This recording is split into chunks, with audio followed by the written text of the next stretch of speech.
Welcome everyone to Manisha Upadhyay YouTube channel. In this video we are going to discuss about the syllabus of 11th class political science.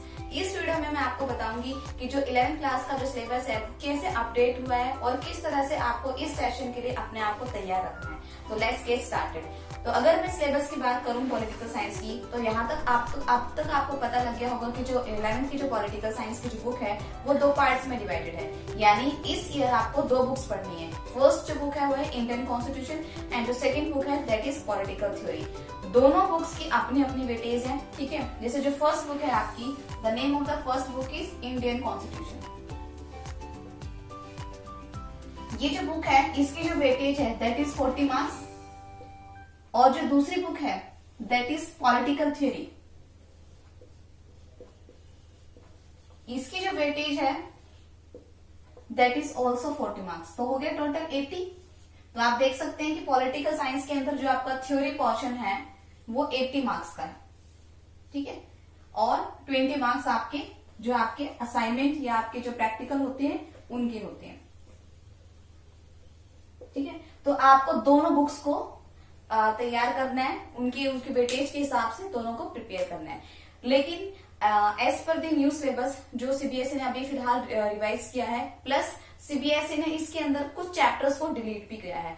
तो अब हम देखेंगे कौन कौन से chapter हमको प्रिपेयर करने हैं और कौन सा चैप्टर जो है वो कितनी वेटेज का है. ठीक है, तो सबसे पहले हम जो चीज डिस्कस करेंगे वो डिस्कस करेंगे फर्स्ट पार्ट यानी इंडियन कॉन्स्टिट्यूशन. तो इंडियन कॉन्स्टिट्यूशन के अंदर कितने चैप्टर्स आ रहे हैं, कितने चैप्टर्स की वेटेज कितनी है, उनका कंटेंट क्या है, उस चीज को हम डिस्कस करेंगे. तो हम जो है सबसे पहले फर्स्ट बुक से स्टार्ट करते हैं.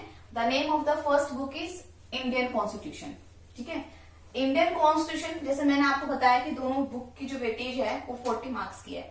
तो इंडियन कॉन्स्टिट्यूशन की जो वेटेज है, जो बुक है उसका जो वेटेज है वो भी 40 मार्क्स का है. अब देखते हैं कि इसके अंदर जो चैप्टर्स हैं वो कौन कौन से हैं. जो फर्स्ट चैप्टर है इसके अंदर, जो चैप्टर फर्स्ट है आपका इंडियन कॉन्स्टिट्यूशन के अंदर दैट इज कॉन्स्टिट्यूशन. देखिए, अगर आपको लग रहा है कि सिर्फ कॉन्स्टिट्यूशन लेकर मैंने यहाँ पर चीज को कंप्लीट कर दिया है और आपकी चीज यहीं पर कंप्लीट होगी, तो ऐसा बिल्कुल भी नहीं है. कॉन्स्टिट्यूशन चैप्टर के अंदर आपको बहुत सारी चीजें पढ़नी है, जैसे background, philosophy, making of Indian constitution. इसके बाद आप पढ़ेंगे fundamental rights, fundamental duties, directive principle of state policy. One more thing, difference between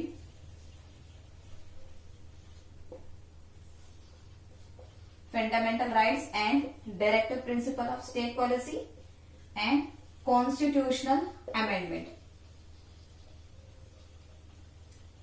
ये सारी चीजें आपको पढ़नी है. ये जो चैप्टर है इसकी जो वेटेज है वो है आपकी 12 मार्क्स. ये अकेला एक ऐसा चैप्टर है जिसकी जो वेटेज है वो सबसे ज्यादा है. ये 12 मार्क्स की है. ठीक है, अब आपके मन में कंफ्यूजन होगा कि इतना ये जो बड़ा चैप्टर है इसकी वेटेज 12 मार्क्स क्यों है. देखिए, अगर हम 2019 की बात करें तो पहले इंडियन कॉन्स्टिट्यूशन एक अलग चैप्टर होता था और फंडामेंटल राइट्स, फंडामेंटल ड्यूटीज और directive principle of state policy अलग चैप्टर होता था. लेकिन जैसे ही 2020 का सेशन स्टार्ट होता है, सीबीएसई ने इन दोनों चैप्टर को मर्ज करके एक बना दिया. ठीक है, इस वजह से ये जो चैप्टर है इसके अंदर आप दो पार्ट्स को पढ़ रहे हो. ये चैप्टर कॉम्बिनेशन है चैप्टर नंबर 1 और 2 का. पहले क्या होता था, एज पर दी 2019 रिकॉर्ड दोनों चैप्टर्स अलग अलग होते थे. पहले चैप्टर में आप पढ़ते थे इंडियन कॉन्स्टिट्यूशन क्या होता है, उसका बैकग्राउंड क्या है, उसकी फिलोसफी क्या है, और सेकेंड चैप्टर में आप पढ़ते थे fundamental rights, duties, directive principle of state policies, ये सब चीजें. लेकिन अब सीबीएसई ने इन दोनों चीजों को मर्ज कर दिया है. तो ये जो चैप्टर है आपका ये अब मर्ज हो चुका है. इसी वजह से ये चैप्टर सबसे बड़ा है, इसलिए इस चैप्टर की जो वेटेज है वो सबसे ज्यादा है. ये अकेला एक ऐसा चैप्टर है पॉलिटिकल साइंस के अंदर जो 12 मार्क्स का वेटेज रखता है. ठीक है, आई थिंक जो फर्स्ट चैप्टर है वो आपको समझ में आ गया होगा. Let's move to the second chapter of this. तो जो सेकंड चैप्टर है आपका बुक का दैट इज आपका इलेक्शन एंड रिप्रेजेंटेटिव. जो सेकंड चैप्टर है की अगर मैं बात करूं, that is election and representative.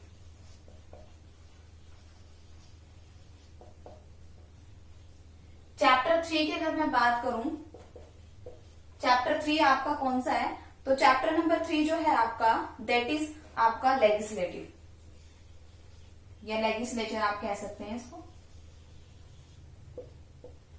जो नेक्स्ट चैप्टर है, chapter number 4, that is executive.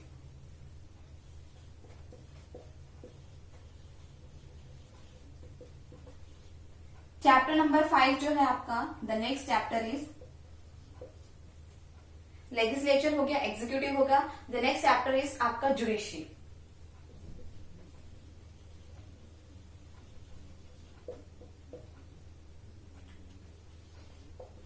The next chapter is federalism.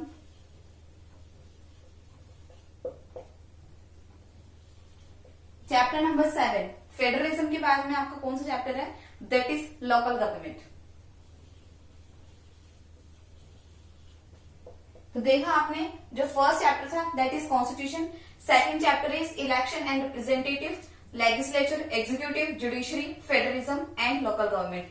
ये आपके चैप्टर्स हैं, लेकिन इन चैप्टर्स के अंदर से कुछ आपके चैप्टर्स ऐसे हैं जो डिलीट हो चुके हैं। सबसे पहले हम जानते हैं कि इन चैप्टर्स के अंदर आपको बेसिकली क्या क्या पढ़ना है। अगर मैं सेकंड चैप्टर की बात करूं, इलेक्शन एंड रिप्रेजेंटेटिव की, तो इसके अंदर आप प्रोसेस क्या होता है इलेक्शन सिस्टम का, किस तरह से इलेक्शन जो है कंडक्ट होते हैं, वो सारा प्रोसेस आप इसके अंदर समझेंगे। और अगर हम वेटेज की बात करें कि इस चैप्टर की जो वेटेज है वो कितनी है, तो ये जो चैप्टर है ये 5 मार्क्स की वेटेज का है।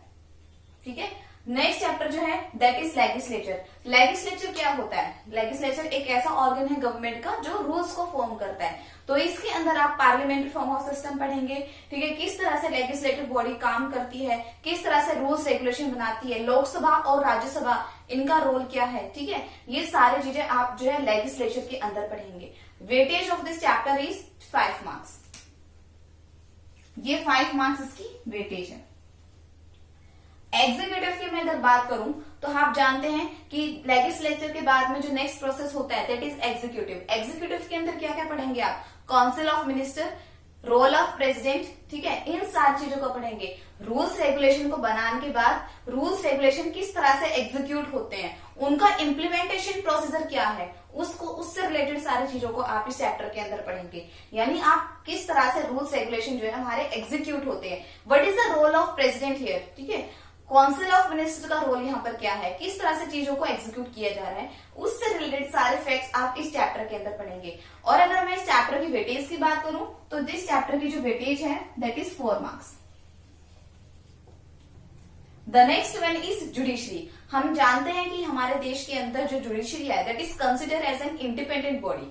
ठीक है, तो judiciary it's consist of courts. इसके अंदर आपके supreme court, high court, lower district court, plus इनका प्रोसीजर क्या होता है, किस तरह से जुडिशरी के अंदर काम होता है, उससे सारी चीजें रिलेटेड आप जो है इसके अंदर पढ़ेंगे। ठीक है, क्या स्ट्रक्चर है, सिर्फ इतना ही नहीं, आप सिर्फ सोच रहे हैं कि सिर्फ कोर्ट्स के अंदर पढ़ के कंसेप्ट पूरा हो जाएगा। जुडिशियल रिव्यू क्या होता है, एक्टिविज्म क्या होता है। ठीक है, ये सारी चीजें आपको जानने को मिलेंगी इस चैप्टर में। ये चैप्टर भी बहुत इंपॉर्टेंट है और बहुत इंटरेस्टिंग चैप्टर है। तो अगर हम बात करें जुडिशरी की वेटेज की, तो जुडिशरी की जो वेटेज है दैट इज 4 मार्क्स। ठीक है, द नेक्स्ट इज फेडरलिज्म। हम जानते हैं कि India is consider as a federal country.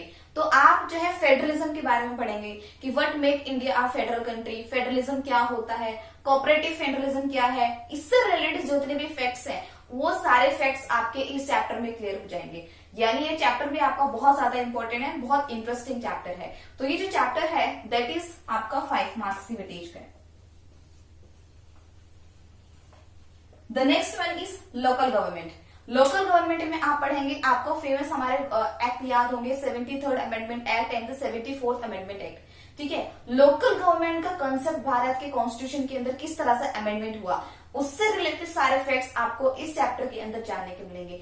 Panchayat Raj institution system क्या है, किस तरह से वो काम करता है, कौन सी पावर्स उसको दी गई है, ठीक है, किस तरह से वो एडमिनिस्ट्रेशन को इफेक्टिव बनाता है, क्या उसका रोल रहता है, उसके पीछे का प्रोसीजर क्या है, and what was the reason behind to bring these to act 73rd amendment and 74th amendment, किस तरह से आए थे, ठीक है, पंचायत राज सिस्टम एक्चुअली है क्या, लोकल गवर्नमेंट का क्या है, ये सारे रिलेटेड फैक्ट्स आपको लोकल गवर्नमेंट के अंदर जानने के मिलेंगे। तो this chapter is also going to be very interesting. तो इस चैप्टर की जो वेटेज है दैट इज ऑल्सो 5 मार्क्स। तो आई थिंक अब आपको पता लग गया होगा कि जो फर्स्ट पार्ट है बुक का दैट इज इंडियन कॉन्स्टिट्यूशन, उसके अंदर कितने चैप्टर्स जो है वो आपके आ रहे हैं। लेकिन जैसे मैंने आपको बताया था कि इसके अंदर से कुछ ऐसे चैप्टर्स हैं जो सीबीएसई ने बिकॉज ऑफ कोविड-19 डिलीट कर दिए, ताकि जो स्टूडेंट्स हैं उनका जो सिलेबस है, जो बर्डन है वो थोड़ा सा कम हो जाए। तो अब मैं आपको बताऊंगी कौन से चैप्टर आपको प्रिपेयर नहीं करने हैं, कौन से चैप्टर आपको डिलीट कर दिए हैं, जो आपको अपने इस सेशन के लिए जो है तैयार नहीं करने, जिनके पास जो आपके पास में रिलैक्सेशन है। तो अगर हम बात करें पार्ट बी की, तो अगर मैं पार्ट बी की अगर मैं आपके सामने बात करूं तो कौन सा चैप्टर है जो आपको नहीं पढ़ना है। एक चैप्टर है आपका federalism and the next chapter is local government, ठीक है। तो जो फेडरलिज्म है और लोकल गवर्नमेंट है ये चैप्टर आपको बिल्कुल भी नहीं पढ़ना है, ठीक है, federalism and the local government, ठीक है।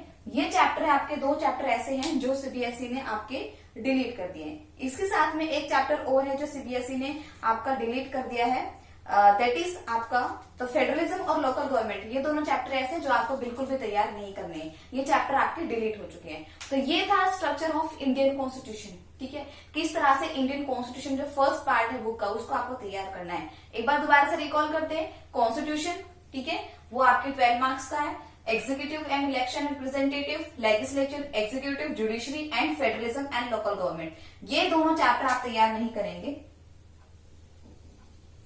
ये दोनों चैप्टर आपके डिलीट हो चुके हैं, ये दोनों चैप्टर को आपको बिल्कुल भी नहीं पढ़ना है, ये चैप्टर आपके डिलीट हो चुके हैं, तो इनको आप तैयार नहीं करेंगे, ठीक है।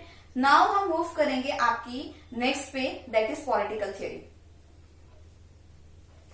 तो जो पॉलिटिकल थियोरी है वो सेकंड पार्ट है इस बुक का, आई मीन इस आपके पॉलिटिकल साइंस के सिलेबस का वो सेकंड पार्ट है। तो पॉलिटिकल थियोरी भी सेम आपकी 40 मार्क्स की वेटेज रखती है, ठीक है, और उसके अंदर भी आपके कुछ जो चैप्टर हैं वो आपके डिलीट हो चुके हैं। तो पहले तो आप याद रखेंगे बुक का नाम है an introduction to political theory, ये 40 मार्क्स की वेटेज की है। इसमें हम डिस्कस करेंगे जो चैप्टर फर्स्ट है वो कौन सा है। अगर मैं फर्स्ट चैप्टर की बात करूं तो फर्स्ट चैप्टर आपका कौन सा है, that is political theory. Second chapter कौन सा है अगर हम बात करें पॉलिटिकल थ्योरी के बाद में, that is liberty. Third chapter आपका कौन सा है, equality. And the next one, the fourth chapter आपका कौन सा है, that is justice. Fifth chapter is rights. Sixth chapter is citizenship.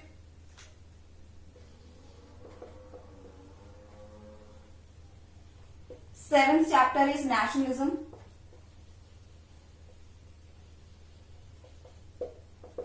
And the eighth chapter is secularism.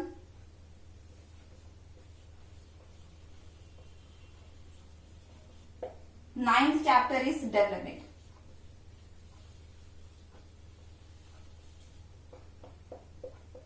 ये आपका स्ट्रक्चर है पॉलिटिकल थ्योरी का। आप देख सकते हैं काफी सारे चैप्टर्स हैं, लेकिन अभी हम डिस्कस करेंगे कि इन चैप्टर्स के अंदर आपको एक्चुअली पढ़ना क्या है। जो चैप्टर फर्स्ट है पॉलिटिकल थ्योरी, इसके अंदर आप पढ़ेंगे व्हाट इज पॉलिटिक्स, पॉलिटिक्स क्या है, पॉलिटिकल थ्योरी हम किसको कहते हैं। जो नेक्स्ट है दैट इज लिबर्टी। लिबर्टी आप जानते हैं क्या होता है, दैट इज फ्रीडम। इसमें आप पढ़ेंगे कि what is liberty and what is the basic difference between negative liberty and positive liberty, वो क्या होता है। इक्वालिटी के अंदर आप पढ़ेंगे इक्वालिटी क्या है। जस्टिस के अंदर आप पढ़ेंगे कि आप सोच रहे हैं कि जस्टिस सिर्फ न्याय दे रहे हैं, तो नहीं, social justice, economic justice, distributive justice, कौन से थ्योरिस्ट, कौन सा ऐसा पर्सन है जिसने जस्टिस के ऊपर थ्योरी दी है, कौन किसकी मेन थ्योरी जो है सबसे ज्यादा एम्फेसाइज की जाती है। राइट्स के बारे में आप पढ़ेंगे, ठीक है। सिटीजनशिप के बारे में पढ़ेंगे कि भारत के अंदर सिंगल सिटीजनशिप एक्ट है, इंडिया के अंदर सिंगल सिटीजनशिप की बात की जाती है। नेशनलिज्म के बारे में आप पढ़ेंगे, ठीक है, व्हाट इज नेशनलिज्म। सेक्युलरिज्म के बारे में आप पढ़ेंगे एंड डेवलपमेंट। तो ये है आपका स्ट्रक्चर 11th की जो आपकी सेकंड बुक है, दैट इज पॉलिटिकल थ्योरी। इसके अंदर आपको काफी चीजें जानने की मिलेगी। आपको इसके अंदर बहुत सारे आइडियोलॉजी, बहुत सारे थिंकर्स को जानने के लिए मिलेगा। लेकिन अब हम बात करते हैं इस चैप्टर की वेटेज की, कि इस चैप्टर के अंदर कौन कौन सा चैप्टर कितनी मार्क्स की वेटेज का है। तो जो फर्स्ट चैप्टर है आपका पॉलिटिकल थ्योरी, ये 6 मार्क्स की वेटेज का है। जो फर्स्ट चैप्टर है दैट इज 6 मार्क्स की वेटेज। सेकेंड जो लिबर्टी है that is 4 marks. Equality is also 4 marks. और अगर हम बात करें आपके जस्टिस की, तो ये भी 4 मार्क्स का है। नेक्स्ट जो चैप्टर है आपका राइट्स, 4 मार्क्स।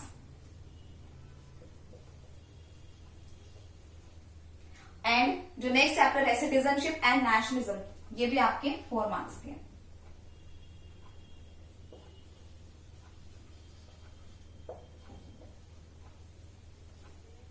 ठीक है, तो आप देख सकते हैं इस तरह से आपके चैप्टर का डिवीजन है। अब आपको थोड़ी सी कंफ्यूजन होगी, मैं आपकी कंफ्यूजन क्लियर कर देती हूँ कि कौन सा चैप्टर इसके अंदर से जो है आपका डिलीट हो चुका है। तो chapter number citizenship, nationalism and secularism, ठीक है।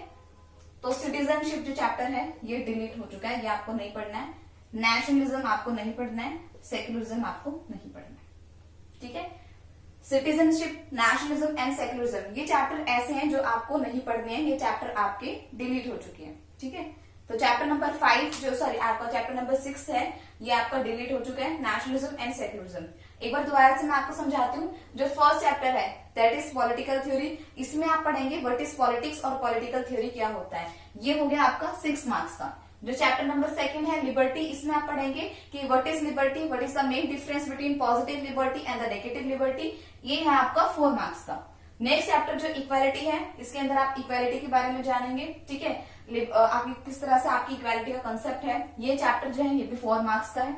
जो नेक्स्ट चैप्टर है जस्टिस, तो जस्टिस आपका 4 मार्क्स का चैप्टर है, ठीक है। जो राइट्स है ये आपके 4 मार्क्स का चैप्टर है, ठीक है। अगर हम बात करें आपकी सिटीजनशिप, नेशनलिज्म एंड सेक्युलरिज्म, तो ये आपको ध्यान रखना है, ये डिलीट हो चुका है, ये चैप्टर आपको नहीं पढ़ने हैं, ठीक है। ये रिलैक्सेशन दिया है आपको सीबीएसई ने, बिकॉज कोविड-19 के चलते हुए आपका सिलेबस जो है कंप्लीट नहीं हो पा रहा है और इस वजह से स्टूडेंट्स को प्रॉब्लम फेस करनी पड़ी है। तो सिटीजनशिप, नेशनलिज्म, सेक्युलरिज्म आपको नहीं पढ़ना है। सिटीजनशिप, नेशनलिज्म, सेक्युलरिज्म आपको नहीं पढ़ना है, ये इस सेशन के लिए डिलीट हो चुके हैं। आगे सीबीएसई क्या डिसीजन लेती है वो उनके हाथ में है, ठीक है, पर अभी इस सेशन के लिए आपको नहीं पढ़ना है। और जो चैप्टर है डेवलपमेंट, ठीक है, ये 4 मार्क्स का है, ठीक है। सो ये था क्लास सिलेबस आपके 2020 और 21 का 11th क्लास की जो पॉलिटिकल साइंस है, किस तरह से आपको प्रिपेयर करना है। आई होप इस वीडियो के लास्ट तक आपको ये सिलेबस समझ में आ गया होगा। If you like this video please like, share and subscribe my channel. अगर आप चाहते हैं कि चैप्टर नंबर 11th क्लास की जो पॉलिटिकल साइंस है उससे रिलेटेड आपको वीडियोस मिले या आपको उससे रिलेटेड नोट्स चाहिए, तो आप मुझे कमेंट बॉक्स करके कमेंट में बता सकते हैं कि अगर आप चाहते हैं कि मैं आपके लिए वीडियोस बनाऊं रिलेटेड टू चैप्टर नंबर 1 जो आपका कॉन्स्टिट्यूशन है, जो कि बहुत बड़ा चैप्टर है, ठीक है, उससे रिलेटेड अगर आपको वीडियो चाहिए या फिर आप चाहते हैं कि मैं आपको नोट्स प्रोवाइड करूं 11th क्लास की पॉलिटिकल साइंस की, तो आप मुझे कमेंट बॉक्स में कमेंट करके बताइए, तो फिर मैं आपके लिए डेफिनेटली इस वीडियो के ऊपर काम करूंगी। तब तक के लिए till then thank you so much.